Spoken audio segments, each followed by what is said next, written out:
Alhamdulillah. Alhamdulillahilladzi an'ama 'alaina ni'amahu ni'aman katsirah. Asyhadu an la ilaha illallah wahdahu la syarika lah wa asyhadu anna Muhammadan 'abduhu wa rasuluh la nabiyya ba'da. Taib ibadallah, dalam kesempatan kali ini yang ingin ana sampaikan kepada antum bahwasannya hidup ini adalah pilihan ya. Jadi Allah itu sudah memberikan kita pilihan, ini yang baik, ini yang enggak, tinggal kita memilihnya. Kalau kita memilih yang baik, maka kita akan mendapatkan keselamatan. Kalau kita pilih yang enggak baik, maka siap-siap nanti akan mendapatkan azabnya Allah Subhanahu wa ta'ala. Nah, di dalam kehidupan kita ada dua pilihan buat kita. Yang pertama, senang. Yang kedua, tenang. Kalau kita dihadapkan dengan dua pilihan ini, antara tenang dan senang, yang menang yang mana? Senang atau tenang? Yakin tenang? Ente yakin, ane gak yakin sama ente? Kenapa saya bilang begitu? Karena pada kenyataannya banyak umat Islam yang lebih memilih senang dibandingkan dengan tenang. Berapa banyak yang hanya untuk mendapatkan dunia, mendapatkan harta, mendapatkan rupiah, dia tinggalkan ketenangannya.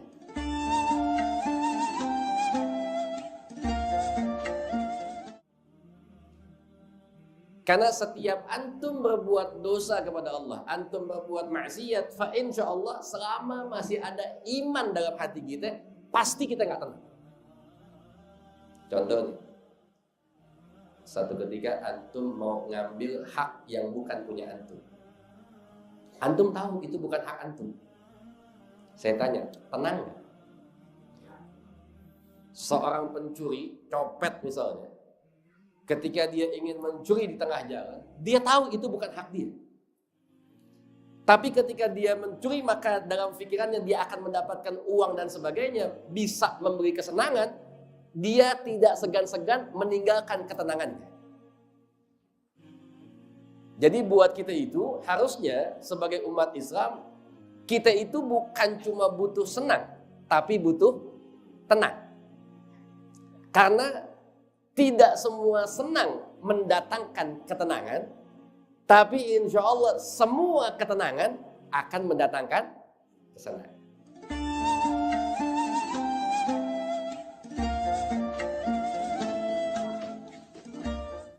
Ya. Jadi tinggal kita ini mau milihnya yang mana ya? Baik. Kemudian timbul pertanyaan, apa sih yang bikin kita nggak tenang? Satu contoh, ada satu perkataan, ya, misal, antum tahu kucing nggak? Tahu kucing ya? Bahasa Mangga Dua kucing itu apa? Meow. Antum bisa lihat kucing. Kucing itu kalau dia dikasih makanan tulang ikan sama dia ngambil tulang ikan, itu beda. Antum lagi makan nih, habis makan ikan, kemudian ada sisa tulangnya, jangan dimakan juga, jangan. Kesian jatah kucing itu. Antum panggil kucing, antum kasih tulang ikan. Saya tanya, kucing makannya tenang nggak? Tenang. Kenapa? Karena dikasih. Satu ketika kita punya harim, kita punya bini lagi masak. Masak ikan, taruh di atas meja. Tiba-tiba ada kucing mau ngambil. Begitu kucing mau ngambil, datang bini kita. Saya tanya, kucing tenang nggak? Enggak, langsung kabur dia. Kenapa? Dia tahu. Hebatnya kucing bisa tahu kapan dia dikasih, kapan dia ngambil. Makanya kadang-kadang sedih kalau ada manusia habis ngambil ketawa-ketawa. Kalah sama kucing kita. Ya. Taib ya ikhwan. Kalau kita kembali dalam pokok bahasan tadi, apa sih yang bikin kita nggak tenang? Syuf, permasalahan hidup kita ini kebanyakan cuma dua. Kalau nggak rumah tangga, ya ekonomi, kan itu ya.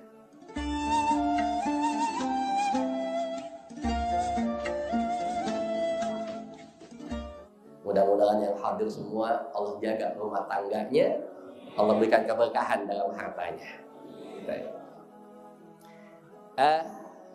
Kalau kita menganggap, Habib, saya ini bisa tenang kalau punya harta banyak.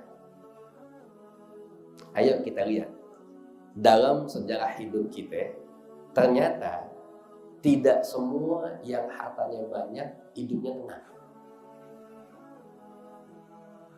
Ada orang hartanya banyak hidupnya gelisah. Tapi sebaliknya, ada orang yang hartanya sedikit hidupnya bahagia.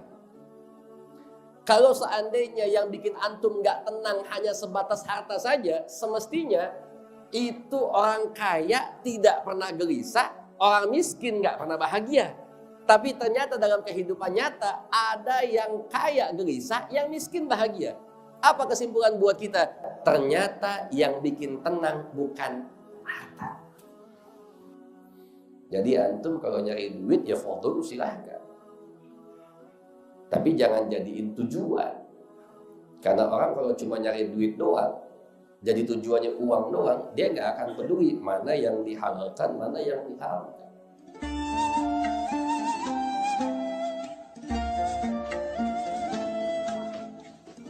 Ya.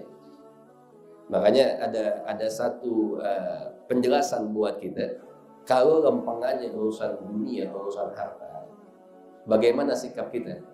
Allah ila man dunahu fid dunya. Banyak-banyak nengok yang di bawah kita dalam urusan dunia. Supaya apa? Supaya tambah syukur kita. Contoh nih, antum misal belum punya mobil. Mudah-mudahan punya mobil semua. Iya, pokoknya kalau lempengan punya mobil, lunas utang, aminnya kencang aja semua. Lempengan ngaji, absen semuanya. Tapi antum belum punya, timbul kepengen. Bagaimana sikap kita? Ya nggak apa-apa, tapi sadar dengan situasi. Supaya untuk menenangkan kita, di saat kita belum punya mobil, kita cuma punya motor, tengok ke bawah, ternyata masih ada teman kita, mohon maaf, yang kemana-mana jalan kaki. Dia nggak punya motor. Kalau kita ngeliat begitu, akan timbul kita ucap, Alhamdulillah ya Allah, saya masih punya nikmat lebih baik. Selesai hidup kita. Tapi kalau antum lihat ke atas, urusan dunia nggak ada puas. Iya. Apalagi perempuan yang suka ngebandingin lakinya. Oi, Bu, awas tuh ya. Kadang-kadang kan perempuan begitu sama lakinya. Bang, lu tetangga, kerjanya sama kayak lu. Tapi dia punya mobil. Kita boleh katanya mobil, motor aja kagak. Jangan suka dibanding-bandingkan. Begini loh, ketika kita suka membandingkan hidup kita dengan yang lain di atas kita, maka akan hilang rasa syukur kita. Ya.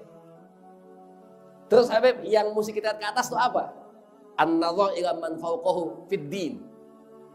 Yang mesti kita tengok ke atas itu bukan urusan dunia, tapi urusan ibadah, urusan agama. Kenapa begitu? Supaya nggak timbul sombong dalam hati kita. Antum nih baru bisa ngaji seminggu sekali, jangan sombong. Ada teman-teman kita itu yang ngaji tiap hari.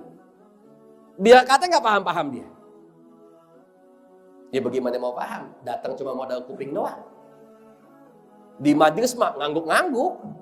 Selesai majelis, jangan sama teman pulang. Temannya nanya, Tadi Habib ngomong apa ya? Ada yang lupa atuh. Yang atuh jawab, gue juga lupa. Ya. Tapi dengan antum hadir saja di majlis, insya Allah banyak pahala dari kita.